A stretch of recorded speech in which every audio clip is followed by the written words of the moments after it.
So, this is it. This is the box. This is the one.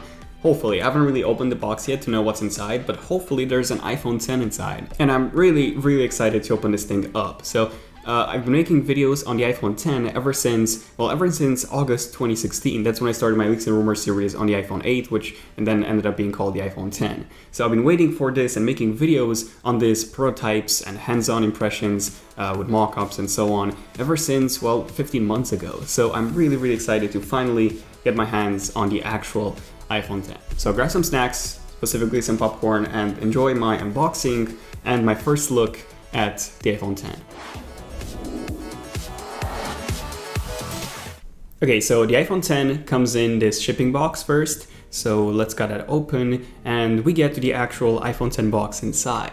So there we go, it was an iPhone 10 inside after all, well, at least an iPhone 10 box. Now on the front we have an image of the iPhone 10. Now take note, if you see a different wallpaper other than the one that's on this box, that's for the space gray model, the white one, so the silver iPhone 10 has a different wallpaper, but if you see anything different than those two wallpapers, that means that the iPhone inside and the box are both fake, so definitely keep that in mind. Now on the left and on the right side we have an iPhone branding, so no Apple logo or no X, and we just get iPhone. Then we also get an Apple logo on the top and the bottom, and then finally on the back we get the capacity, which in my case this is the 256 gigabytes model, along with everything that's included inside, which I'll be covering in a second. And comparing the iPhone 10 with the iPhone 8 Plus box, there is a very big difference between the two. So as you can see, not only is the iPhone 8 Plus box taller and thicker than the 10, but it's also black or dark gray versus white on the iPhone 10. Even though both of these models, both of these phones are actually in the space gray color. Now I personally do prefer the iPhone 8 Plus box, but with the iPhone 10, since it's white, you can better make out the almost non-existent bezels right away. Okay, now let's just cut a seal. And by the way, there's a green tab on the bottom that you just pull, and there you go, the plastic wrap is easily removable, so you no longer have to cut the actual plastic wrap with a knife. And that's pretty much it. So let's lift up the box, the top, and nope. No iPhone 10 yet. So we get the Designed by Apple in California booklet, and inside that we get a few things. So the first one being the quick start guide. Hello. No one really reads those, but for the iPhone 10, you probably should, because all the gestures, everything has been redesigned. So even turning the phone off is now done by pressing the volume buttons. So you have to, press the volume buttons as well. So definitely give that a read. And apart from that, we also get the standard SIM eject tool. So nothing different here. And then we also get a warranty card. And finally, we get a pair of Apple stickers. Unfortunately, they're still white, so they're still not the color match to the iPhone's color like Apple does with the 12-inch MacBooks or the Mac Pro for some reason. And after you're done with the booklet, you'll see the actual iPhone 10. So first impressions when holding this in my hand are, whoa, this thing actually feels, first off, it feels amazing, but it also feels thick. And it also feels much heavier than the iPhone 8 Plus, especially since it's smaller. So I'm just going to put this to the side for just 1 second, and let's take a look and see what else we get inside the box. So yeah, as usual, we get the Lightning earpods, which by the way, these are not the AirPods, so they are not wireless. And then we also get the adapter on the back, so we get a 3.5mm to Lightning adapter, so that you can use any headphones you wish. Then we also get a power adapter, which in my case is the UK model. And no, this is not a quick charging adapter. I've actually done a separate video on which is the best fast charger for the iPhone 10 and the iPhone 8. So in case you want to see that, in case you're interested in that, the link for that is in the description. And then finally, we also get the Lightning to USB-A cable. This is for charging and syncing, but most people just use it for charging. So that's pretty much it. Nothing else left inside the box. So let's take a closer look at the iPhone 10. So going back to the iPhone 10, let me just remove the plastic wrap and listen to that noise.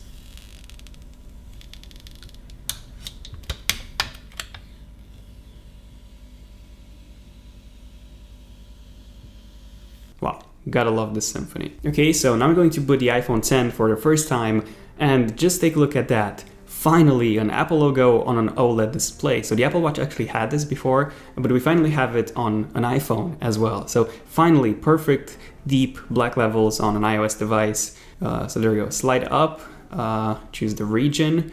And one really cool thing about iOS 11 is that all you have to do is bring your older device next to your new one, and it would automatically start transferring your data.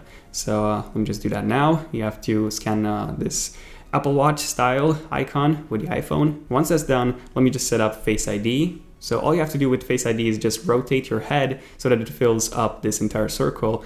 And that's pretty much it. I cannot really do this on camera, at least not with this angle. Oh, and in case some of you are wondering, the iPhone X doesn't actually come with iOS 11.1. It comes with iOS 11, so you'll have to update first if you want to restore from an iOS 11.1 backup. And there you go, once that's done, you'll get a few quick tutorials on how to navigate the iPhone, because pretty much all the gestures are very different from what you've gotten used to with previous iOS devices, especially since there's no home button this time. Okay, so I've been using my iPhone X for about 1 to 2 hours now, so these are my actual first impressions with this phone. By the way, feel free to subscribe and enable notifications if you're new to the channel and if you want to see more iPhone X coverage, because I have a lot of interesting videos on the iPhone X coming out soon. But for now, my first impressions with this thing. So wow, the iPhone X actually feels amazing in the hand. So yes, it does feel quite heavy and thick. So it's actually 0.2 millimeters thicker than the iPhone 8 Plus.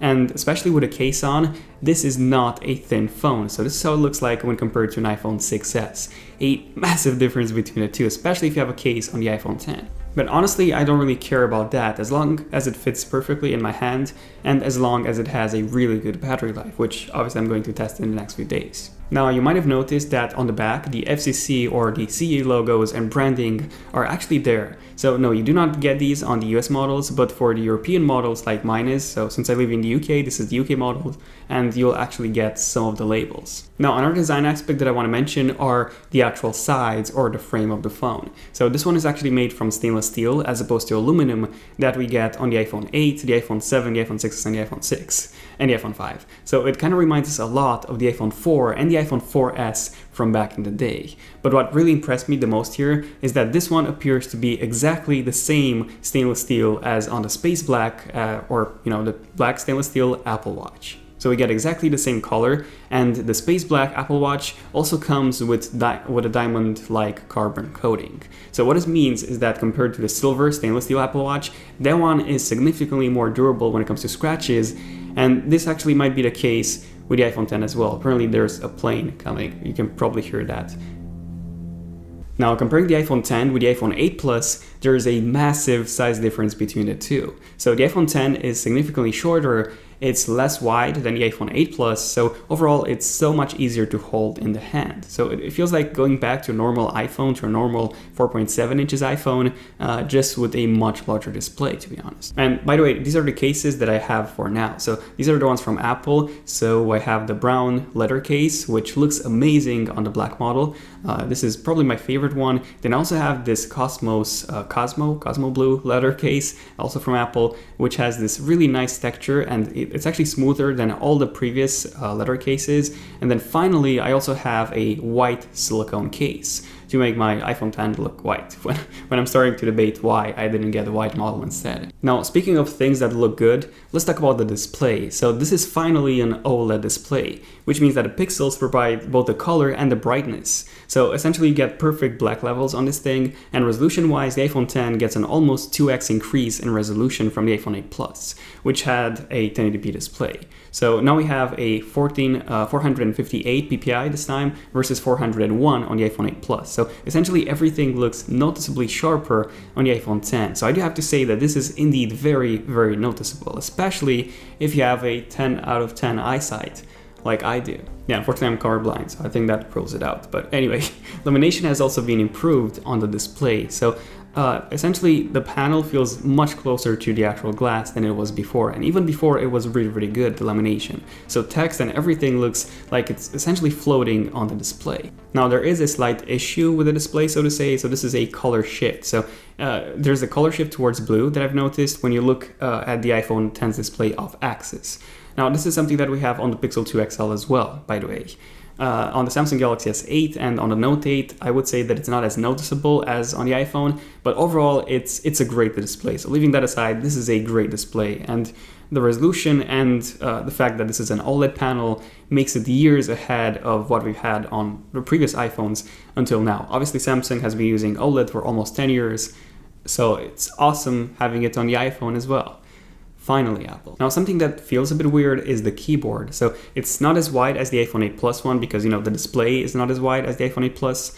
so it feels smaller. The keyboard feels smaller. And then you also get this bottom portion here, which is essentially unused empty space. Well, you have the region selector and so on, but apart from these two toggles, it's essentially unused space. So the keyboard would take me some time getting used to, but a home button actually won't. So it took me about 2 to 3 minutes to get used to swiping up instead of pressing the home button. And same goes with the notch. Once you start using the iPhone X for a few minutes, you'll actually forget that the notch is even there. So it's definitely not distracting. When you're watching movies or when you're watching video on this thing, yes, it is going to be. But other than that, you'll probably just forget about it. Now, in terms of the navigation has been completely redesigned on the iPhone X. So first off, we get tap to wake now, which actually works great because, well, essentially since we don't have a home button, obviously it had to be something on the display that had to be touched to activate the actual display, turn the display on. So that's tap to wake, we finally have it now. And overall, I would say that everything feels good apart from the multitasking. So this thing feels weird. So this is the only gesture that definitely needs some improvement. So there are actually two ways of activating multitasking. So one of them is the one that Apple actually recommends in the manual. So this is the one in which you actually slide up until the middle, and then you have to wait a few seconds or so until the multitasking bar appears. So this is really slow. It's really slow, and I wouldn't recommend using it. But there's also a second method. The way to do this one is much quicker. You just slide left or right on the bottom section of the display, and you simply swipe between apps. And then if you swipe up, so left and up, you can actually bring up the multitasking bar. So this is a much quicker way to activate multitasking. Yeah, and the initial way doesn't actually work on the home screen, by the way.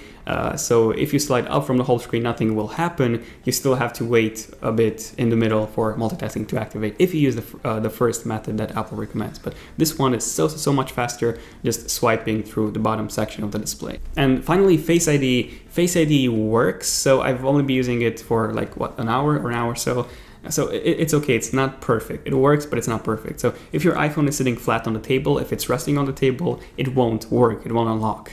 So also, if you're too close to your iPhone, it won't work either. So you need to be about 40 centimeters or so away from your face so that Face ID can correctly see all of your face. Okay, so in the end, I'll obviously have way more coverage on the iPhone X. So if you want to see those extremely in-depth camera comparisons or speed tests and more, definitely subscribe and enable notifications so that you're notified whenever a brand new, cool, in-depth video comes out. Let me know in the comments, what do you want me to test, or what would you like to see in my future iPhone X coverage? What things would you like to know about this phone? Let me know in the comments.